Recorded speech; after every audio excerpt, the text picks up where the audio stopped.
Hey guys, in this video I'm going to show you how to enter a promo code on the Chipotle app. If you find this video helpful, please consider to like this video and subscribe to my channel. In saying that, let's just jump straight into the video. Alright, so for this demonstration, I'm just going to make an order here. So I'm going to look at the menu. I'm going to order a single taco. I'm going to make this steak, and now I'm going to go ahead and add to bag. I need to pick my tortilla, so I'm going to do soft flour with some black beans. All right, so basically we need to get to the checkout section to enter our promo code. So I'm going to click on two items in the bag. Now we can edit our order here, scroll down, complete our order.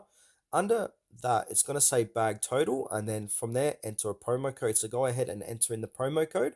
And if it is, say, 10, 20% off or $10 off, it's going to subtract off your total, and then click continue to pick up. And now once you're here, we need to put in our mobile number and your details.